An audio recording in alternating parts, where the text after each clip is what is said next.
ça lui pendait au nez. Après 24 participations, Florian a été éliminé des 12 coups de midi ce mardi 7 mars.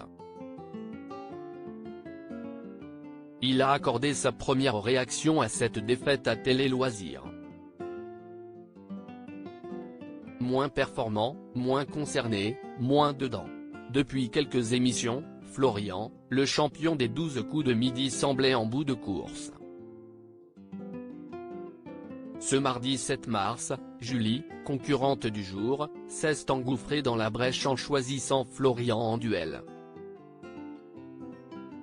D'habitude souverain dans l'exercice, le frère de Nicolas s'est trompé, provoquant son élimination du jeu de TF1.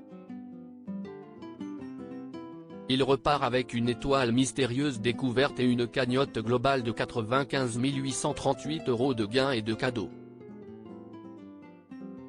Pour Télé Loisirs, le jeune homme de 23 ans a accordé sa première réaction à son élimination.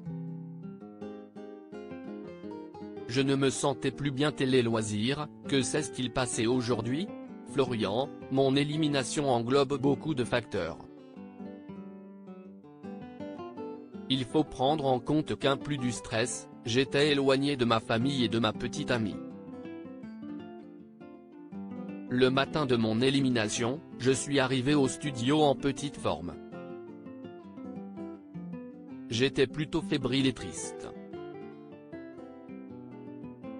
Depuis 2 émissions, je ne me sentais plus bien. En conséquence, je n'ai presque rien gagné et suis passé au rouge. Là, je perds sur une question d'histoire, le comble.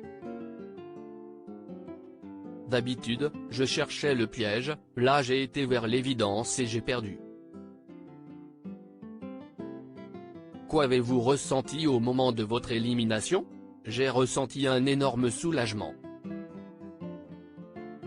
Je me suis dit que je pourrais retrouver ma famille, mes amis, ma copine et ne pas louper mes examens. C'était une sorte de libération. J'étais très heureux. Je pleure parce que je vois Julie pleurer. Ça me fait toujours cet effet quand je vois quelqu'un dans cet état.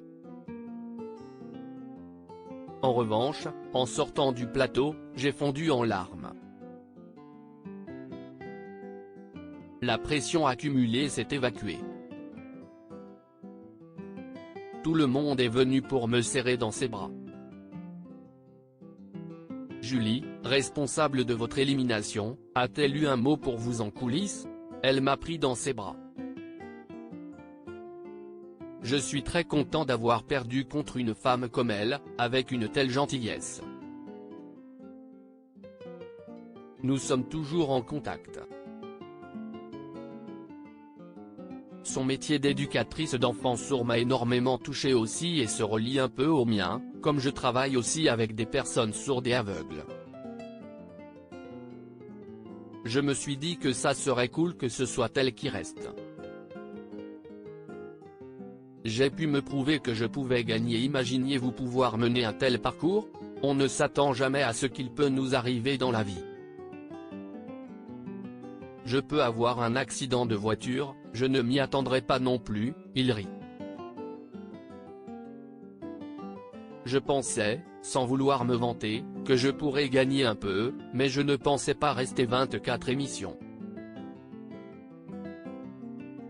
Ce qu'il faut savoir, c'est que dans les 12 coups de midi, même si certaines questions sont extrêmement faciles, c'est très compliqué puisqu'on rentre sur le ring tous les midis contre les 3 autres candidats. Un pas de côté et on se retrouve KO. Quel bilan tirez-vous de votre expérience?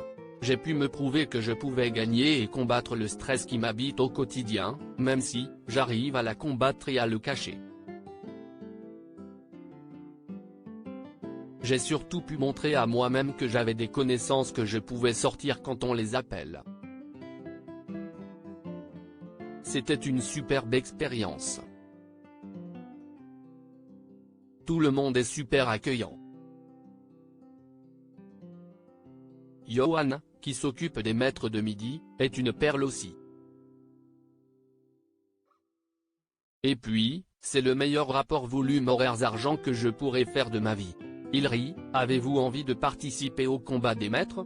J'ai envie de dire oui. C'est un super challenge notamment si Nicolas est en face, histoire que je puisse lui montrer qui est le patron, il rit.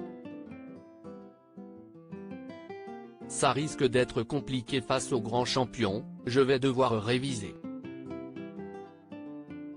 Mais j'avoue que j'ai très envie de me mesurer à Xavier ou à Bruno.